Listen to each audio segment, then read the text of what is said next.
again, we'll turn to John chapter 5. Read the first 9 verses. After this, there was a feast of the Jews, and Jesus went up to Jerusalem. Now there is at Jerusalem, by the sheep market, or sheep gate, a pool which is called in the Hebrew tongue Bethesda, having 5 porches. In these, that is the 5 porches, lay a great multitude of impotent folk. Then he begins to describe them: blind, halt, withered. Here's what they were doing: waiting for the moving of the water. Here's why: for an angel went down at a certain season into the pool and troubled the water. Whosoever then first, after the troubling of the water, stepped in was made whole of whatsoever disease he had. And a certain man was there, which had an infirmity 38 years. When Jesus saw him lie, and knew that he had been now a long time in that case, he saith unto him, Wilt thou be made whole?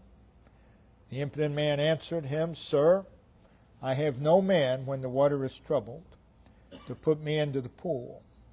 But while I am coming, another steppeth down before me.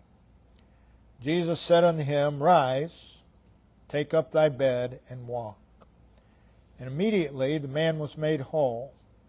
As a result, notice, he took up his bed and walked. And on the same day was the Sabbath. Again, the miracles of Christ reveal many things. They reveal the sad and helpless condition of mankind. They certainly reveal the innumerable needs of man. But primarily, they reveal who Jesus is. The miracles of Christ are demonstrations of His power, His authority over creation, over weakness, sickness, and even death. But they're not merely displays of His power and authority. They are vivid illustrations of His love, His sympathy, His compassion, and that He is the all-sufficient one. So the miracles of Christ present Him as the one who can. And they are invitations to faith. Every one of them is an invitation to believe on Him. So these miracles, they provide a variety of life applications to both the saved and the unsaved. They're full of instruction. They're full of direction. They're full of encouragement. And this is so in John's account of Jesus healing a man who'd been an invalid for 38 years. In this particular miracle that occurred in Jerusalem during a feast of the Jews at a pool called Bethesda that was adjoining to the sheep gate, there's a picture of divine ability meeting with human inability. So in this account, we see a man debilitated. He's been ailing for 38 years, living a disabled life. And he is miraculously brought from that to a state of wholeness. So again, there are many life applications that can be made. And this particular miracle, I want to make application to the saved. It would also apply to the unsaved, but specifically to the saved, who often get stuck. they often find themselves attached, mired, entangled, shackled, trapped in some awful, horrendous place. And these places are very dangerous, and they can be a terrible menace. They are spiritual impediments, causing spiritual derailment and spiritual devastation. And due to the nature of the world in which we live, which is completely absorbed with the here and now and the material, due to the nature of sin, which is rebellion, due to human nature, self-absorption, due to the ploys of Satan, there are many places and there are many ways for God's people to get stuck. And it is a constant struggle for every child of God not to get stuck in the quicksands of the world, the quicksands of sin, the quicksands of our own flesh, the quicksands of Satan. In this world, filled with quicksand everywhere you go, every single day, there are innumerable things that can suck us under and engulf us. And we all experience that from time to time. We all go through those places that we would not choose to go through, but we can't get stuck in these places. Again, we will go through a lot of things in life that we would never choose to go through. But you have to. But you don't want to get stuck. When we are stuck, spiritual progress comes to a halt, and we become spiritually disabled in one way or another. So we want to speak on deliverance from stuck. I want to first of all view this man as stuck. He was stuck. We are told in verse 5, he had an infirmity 38 years.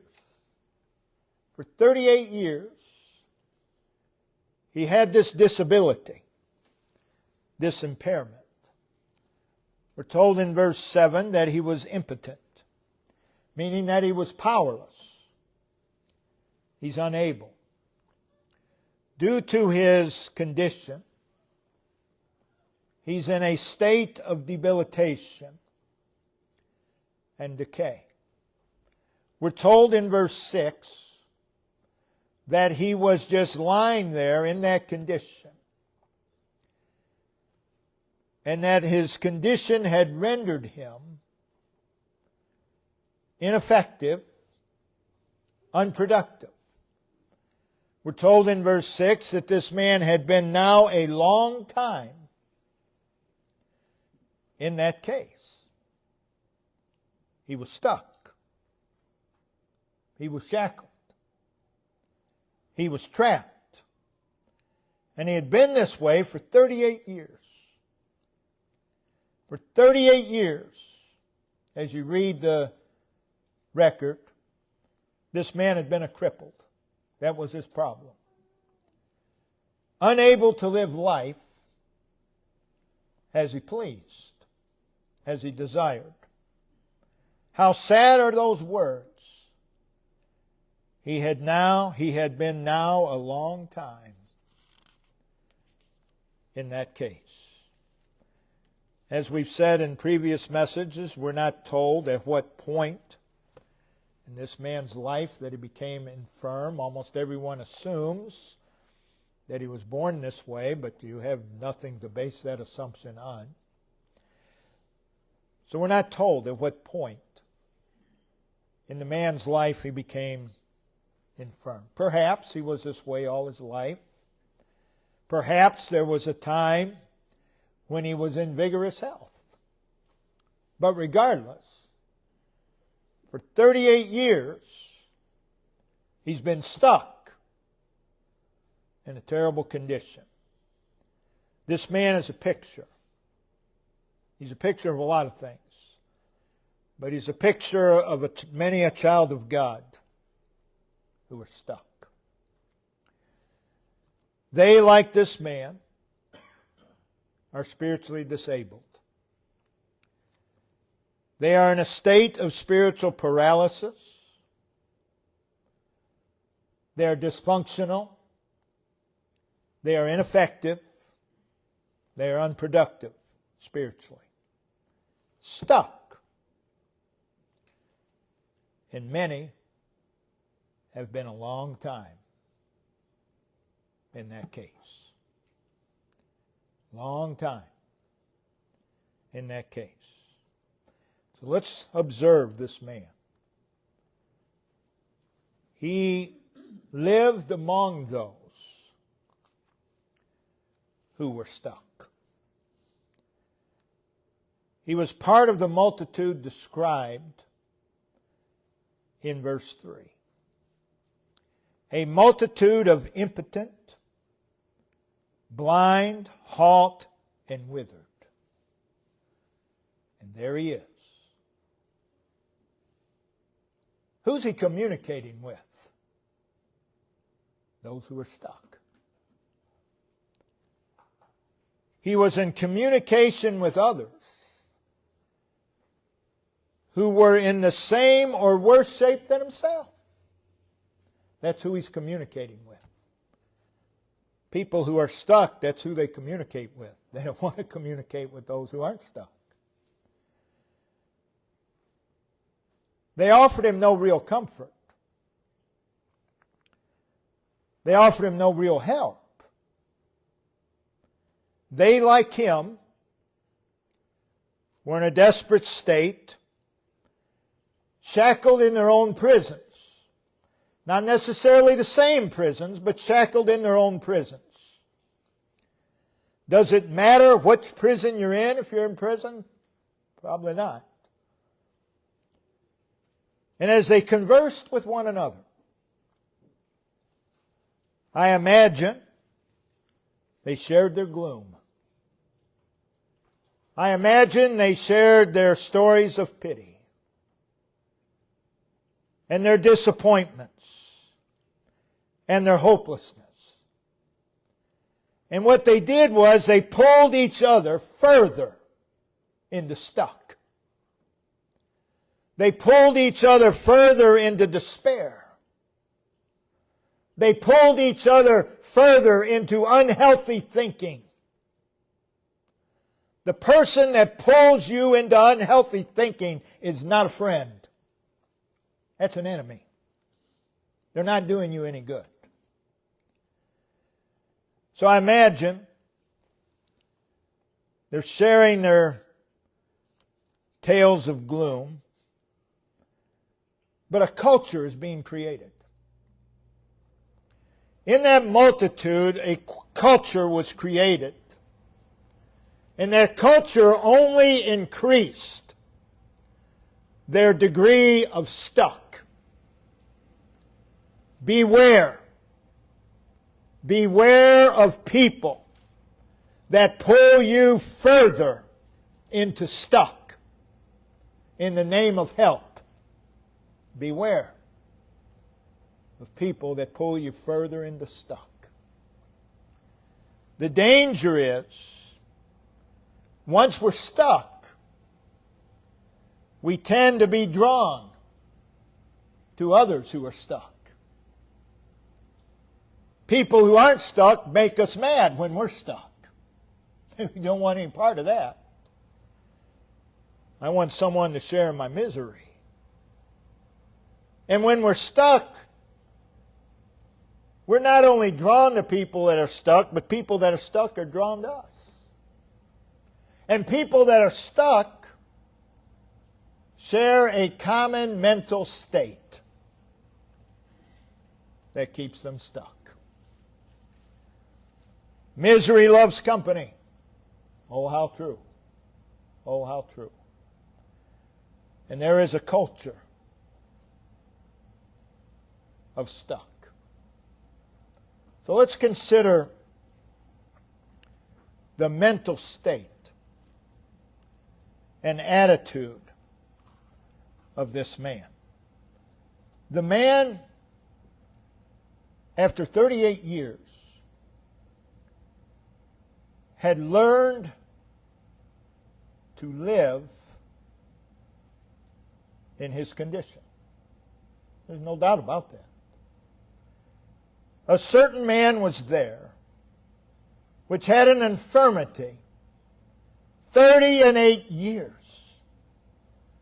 This man was trapped in his infirmity.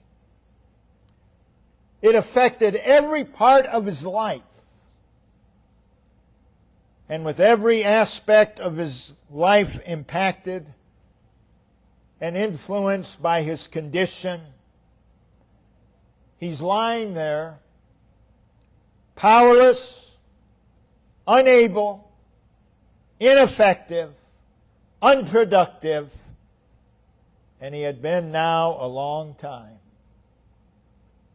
in that case. 38 years. This has become his norm. Be careful what becomes your normal. Be careful. Stuck has a lifestyle. And without a doubt, after 38 years, this man learned to live this way. He learned to make adjustments. Now that's a good thing. If you're physically disabled, it's a good thing that you learn to make adjustments. But spiritually, it's not. He had become accustomed to living this way. After 38 years of being crippled, this was his life. This was his life. He became accustomed to a life of paralysis, to a life of ineffectiveness, to a life of gloom, to a life of disappointment, to a life of helplessness. He learned a way of life. And be sure of this. Stuck can become a learned pattern. A learned pattern. Be careful of the life that you learn to live. Be careful. So here's a man who had an infirmity 38 years. This was his identity. Everyone knew him by that. It's who he was. It's who he was. Be careful where you get stuck. It may become who you are. Be careful the way of life that you learn. This man's mental state was all wrong. It's important that we remember that the thought disorders that result in one getting stuck can become a learned pattern and a way of life. Jesus asked this man a question in verse 6. wilt thou be made whole? That is a yes or no question. Nothing else. Wilt thou be made whole? The man's response is recorded in verse 7. Sir, I have no man. Jesus didn't ask him if he had anybody. That wasn't the question. Sir, I have no man when the water is troubled to put me into the pool. But while I'm coming, another steppeth down before me. Looking at his response, he never answered the question that Jesus asked. He didn't answer it. It's a yes or no question. He responded with a complaint. He responded with an excuse. He responded with a tale of woe. And this is the response of most who are stuck. The question Jesus asked, again, requires a yes or no response. The man gave neither. Go to someone who you know is stuck and ask them, would you like to be unstuck? That's a yes or no question. And count how many of them answer yes or no. I'll tell you how many. None. None. It's one of the reasons they're stuck. This man's response does reveal some further things about him, and his attitude is descriptive of the condition of those who are stuck. His response reveals a degree of self-pity.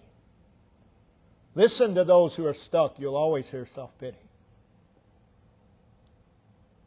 He tells how uncomfortable he is, or how unfortunate he is. And then he lists his troubles. And he says, I have no man when the water is troubled to put me in the pool. He is saying, I have nobody. The question wasn't about that. But he says, I have nobody. And yet, right before him was somebody, and he was specifically there for him. There is Jesus, standing right before him. And this man is stuck with, I have no one. I have no man. No one cares about me. I have no man. Be sure of this. Self-pity is blinding. This man was blind to who was standing right in front of him. Self-pity is oblivious. This man is oblivious to who was standing right before him. Self-pity is destructive. And self-pity is addictive. And one can be trapped in self-pity. And self-pity will get you stuck in other places. And self-pity will keep you stuck. It'll keep you there. If one is spiritually feeble, failing spiritually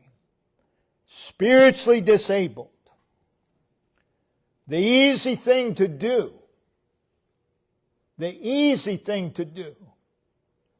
is to feel sorry for yourself. But I promise you, that will not make you whole. That will not make you whole. It will not free you from stuck. Doesn't matter what we're talking about. Self-pity will not free you from stuck. It'll just cause you to go deeper. Secondly, his response reveals that he views himself as a victim. Listen to him. I have no man. When the water is troubled, to put me into the pool. But while I am coming, another steppeth down before me. He's saying, here I lie, but it's not my fault. Because nobody will put me into the pool. I'm stuck, but you need to understand this, it's not my fault. He's stuck. He's stuck in this fact. It may be true that you have nobody. It may be true. Don't get stuck there.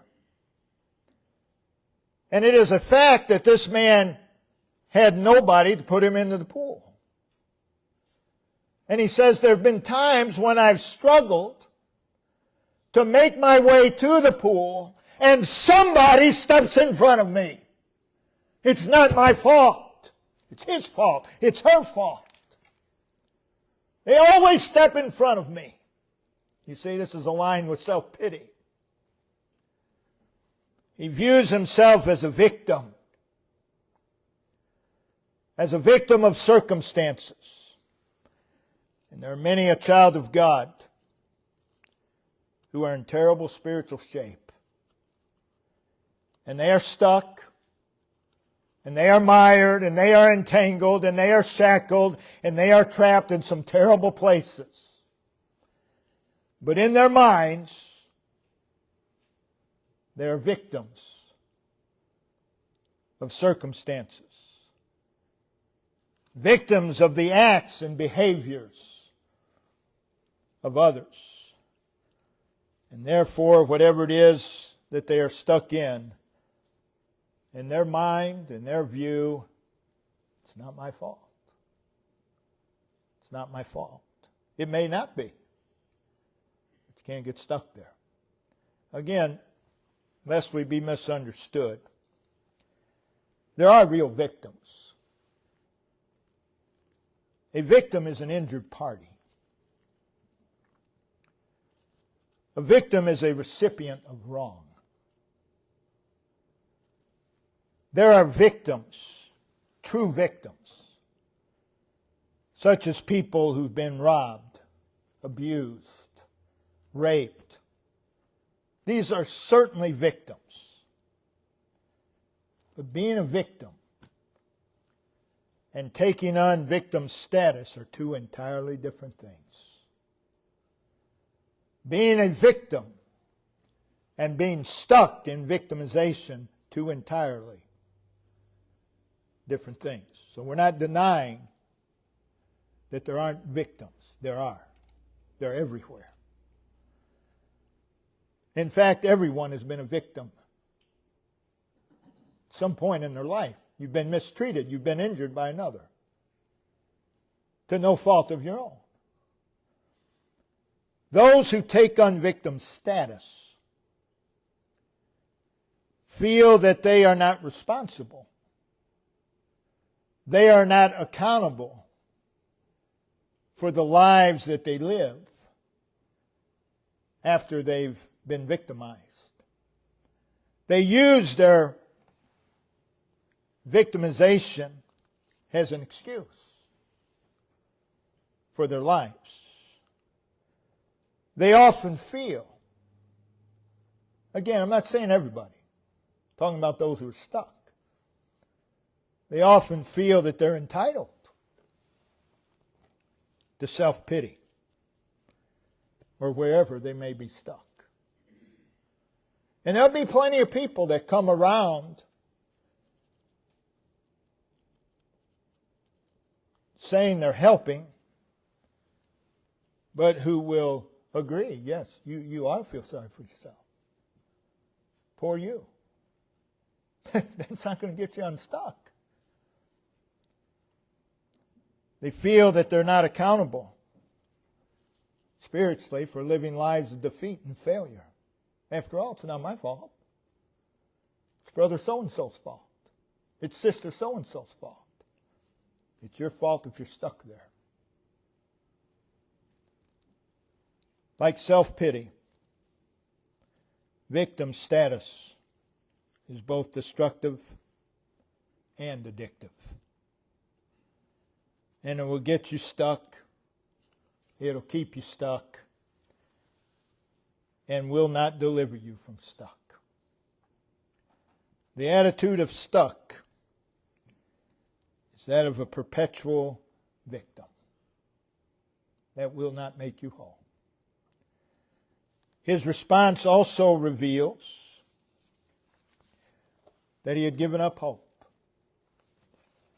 He says, I have no man, when the water is troubled, to put me into the pool. But while I'm coming, another steppeth down before me. He's saying, I have no hope. He's saying, I've done this and done that, and nothing changes. And nothing is going to change. That's his attitude. In his response, the word coming is present tense. Indicates continuous action. He's saying, I have tried. I have tried again and again and again. And it never works. So what's the use? He's given up hope. He has the attitude things will never change. And that attitude paralyzes the heart and the mind and the life. Hopelessness will get you stuck. Hopelessness will keep you stuck. His response also reveals that he was focused upon the wrong things. There were three matters that this man was definitely focused upon. He was focused upon the past, and he judged the present by the past. He's been shoved aside time and time again. Time and time again, he's been neglected by those who should have helped him. And he's focused upon the action of others. Notice, no man, and then notice that other word, another. No man, another, steppeth down before me. He's focused upon what happened to him in the past, and he says, while I'm coming, another steppeth down before me. He's been disappointed time and time again. Living in the past will get you stuck. It'll keep you stuck. Disappointment is a fact of life. You have been disappointed. You will be disappointed again. Disappointment is a reality. Being stuck in disappointment is something entirely different. Well, they let me down. That may be so.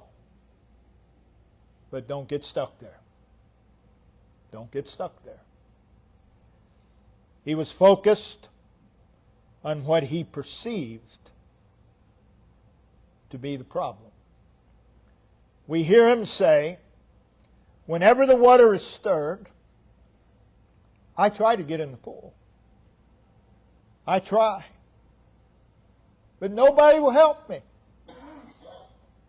And somebody always gets there first. So he's stating what he perceived to be the problem. And may I say, the perceived problem is not always the real problem. In fact, most of the time it isn't. In this man's case, the problem was not that he had no one. The problem was not that no one would help him. That's what he's focused upon. The problem was his condition. That's his problem. This man misidentified the real problem. And he became so focused upon what he perceived to be the problem that he could not see the possibility and the solution that was standing right in front of him. Focusing upon the problem will get you stuck. And it'll keep you stuck.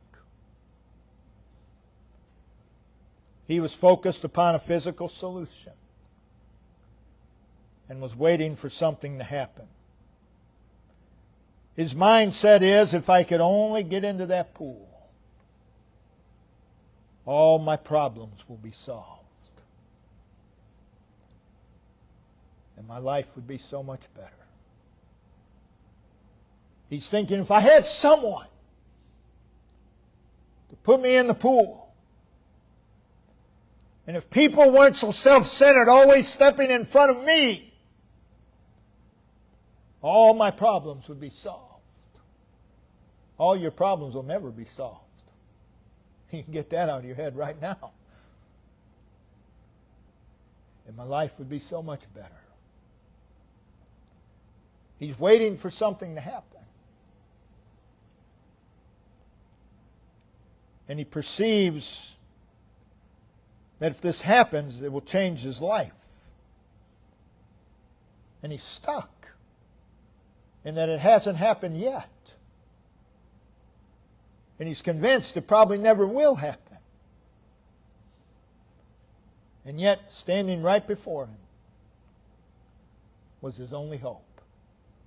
He couldn't see it. So focused upon what he thought would solve his problems that he was blind to who was standing right in front of him. His only hope.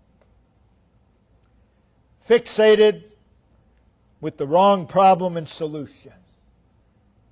He was not only fixated upon the wrong problem, he was fixated upon the wrong solution. Sadly, that's descriptive of many a child of God. Stuck. Trapped. But as it is in this particular miracle,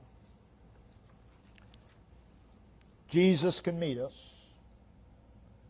at the places where we are stuck. We all are stuck. We all get stuck. He's the solution. Self-examination is necessary. This is something people that are stuck never want to do. They never want to examine themselves. Therefore, they remain stuck. Wilt thou be made whole? Wilt thou be made whole? Self-examination is needed. What is our pool? He was stuck staring at a pool. What is our pool?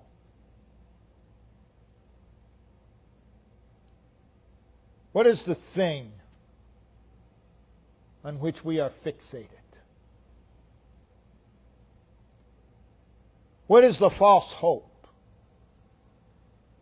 that blinds us to Jesus? And I've asked this question to many that have been stuck there as long as I've known them. Do you want to be unstuck? They get mad. You've answered my question. You don't want to be unstuck. You don't want to be. That's why Jesus led with this question, wilt thou be made whole? Do you want to be better? Jesus came to where this man was. Wilt thou be made whole? It appears to be an unnecessary and perhaps even foolish question. But Jesus asked neither unnecessary or foolish questions. It's a very fair question. Do you want to be better? It's a very direct question. It's a very serious question. It's a probing question. It's a question that gets to the root of the matter. It's a question that gets to the real need. Wholeness. Wholeness. Wholeness is God's original design for all of us. Has the connotation of well-being. Spiritually, it speaks of restoration, completeness, reconciliation, peace.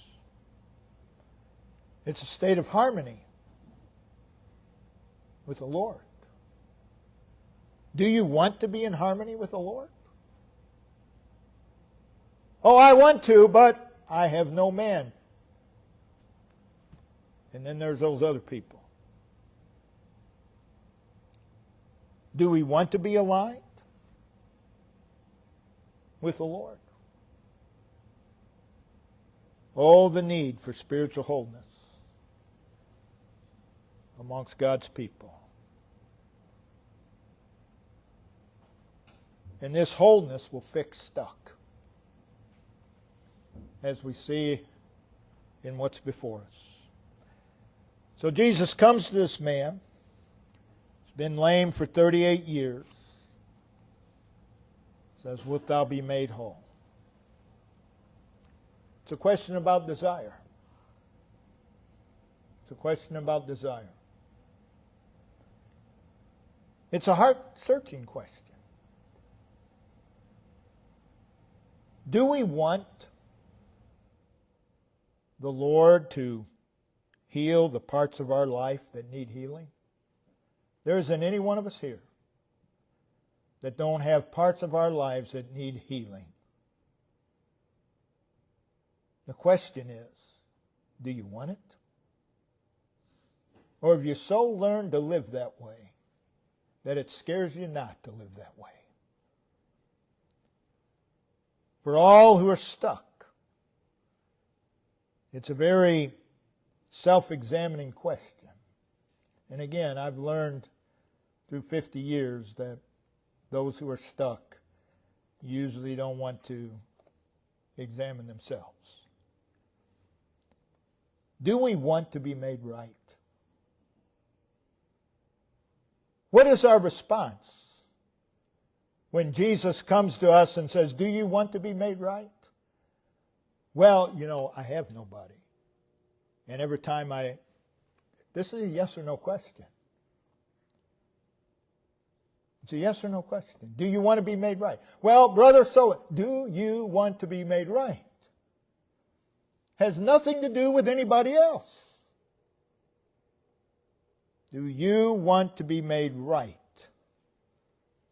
The other side of that is, or would we rather wallow in our condition of stuck? And I'm afraid many would rather wallow in their condition of stuck. After all, it gives them an excuse. Wilt thou be made whole? Jesus came to this man with a message of healing. He always does. Jesus was there. He was there with everything that this man needed. He was everything that this man needed. And he was there. And he was there with a particular message for this particular man. Jesus tells this man to do three things that he could not do in his own strength. Three things that he could not do in his own strength. He said, rise. The man did not respond, I can't. He said, rise. He said, take up thy bed. And he said, walk. All three of those would require faith in Christ. If he was going to rise, he could not do so in his own strength. He could not do, and he couldn't take up his bed and walk if he didn't rise. Step one is rise. Well, then what? Don't worry about then what. Do step one. Because step two can't happen without step one happening. This is what people who are stuck do. Well, yeah, if I do that, then what do I do? And they want a whole list. There's no point. You can't do number two or number three without doing number one. So do number one. Rise. That would require faith. So Jesus comes to him with a call to faith in himself, which requires a denial of self and a denial of self-dependence and complete reliance upon Christ. That is the cure for stuck.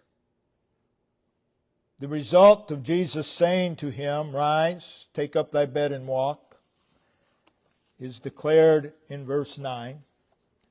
The man was made whole. As a result of Jesus fixing him, he took up his bed and walked. All the result of Jesus fixing him inwardly. Have to realize we need fixing. We need fixing that only the Lord can do. I learned a long time ago you cannot fix other people. There's no sense in even trying. It's a futile effort. It's an exercise in futility. He, by the miraculous power of Christ, was brought from merely surviving to thriving. I think it's sad when God's people, and that pretty much describes the state of Christianity, at least the ones I know, they're just surviving, just getting through. Is that what God called us for? To just survive? I don't think so. He called us to live thriving lives, to thrive spiritually in life. Again, this world is filled with quicksands that will suck us under, resulting in stuck. And we can become stuck. Preached a lengthy series at Home Baptist on Don't Get Stuck There. We can get stuck in the mud of self. And all stuckness involves the mud of self. There are the quicksands of self-pity. There are the quicksands of anger. Well, I've got a right to be angry. Perhaps you do. Don't get stuck there. Don't stay there. Bitterness. Don't get stuck in bitterness. Grief. Well, I have good reason to grieve. I have good reason to have sorrow. Perhaps you do. But you can't get stuck there. You can't live the rest of your life there. Terrible things can happen. Terrible grief. But you can't get stuck there. Regrets. Who doesn't have regrets? I've had one person tell me, nobody here, so don't worry about it, I have no regrets whatsoever. Are you serious? You've never made a mistake. Oh, I've made mistakes. I have no regrets. I'm sorry. I don't believe it. Don't get stuck there, though. Because if you get stuck in a past regret, guess what? You're going to have more of them. Because you spent your whole life stuck in that regret. Can't get stuck in disappointment. As long as there are other people, you're going to be disappointed. And if you were the only one on earth, you'd disappoint yourself. There's going to always be disappointment, so don't get stuck there. Don't get stuck in your perceptions. Again, people will say, well, perception is truth. No, it's your truth. That doesn't make it truth. It's your truth, but your truth is error. So it's not truth. Don't get stuck in assumptions. Well, they think. You don't know what they think. Don't get stuck in assumptions. They don't like me. Maybe they don't. Don't get stuck there. Don't get stuck in our own thought process. That is perhaps the worst place to get stuck. And if there's anything that'll keep you stuck, it's our own thought process. And there'll be plenty of people that come along to encourage that thought process. The places where God's people can become stuck are innumerable. But in this healing miracle, the man who was stuck at the pool was made whole. Jesus dealt with the root problem. Jesus dealt with the root problem. When counseling with someone, you begin to get to the root problems, guess what? Counseling is over. For the most part. This is not what I came for. As a result of Jesus dealing with the root problem, this man rose, took up his bed, carried his bed, and walked. And following this man into verses 14 and 15, his entire outlook, his way of living has been changed. He's been brought out of, stuck. And it was Jesus. It was Jesus. And he's still the solution to stuck. He's still the solution. You can go out and spend a lot of money on self-help books. Go ahead. Probably won't get you unstuck, though. He's the one who can. The question is, wilt thou be made whole? Do we want to be unstuck? We all get stuck. We need to constantly remind ourselves. Things happen. Bad things happen. Don't get stuck there. Don't get stuck there. It'll ruin your life. Don't get stuck there. Brother Dave, if you come and lead us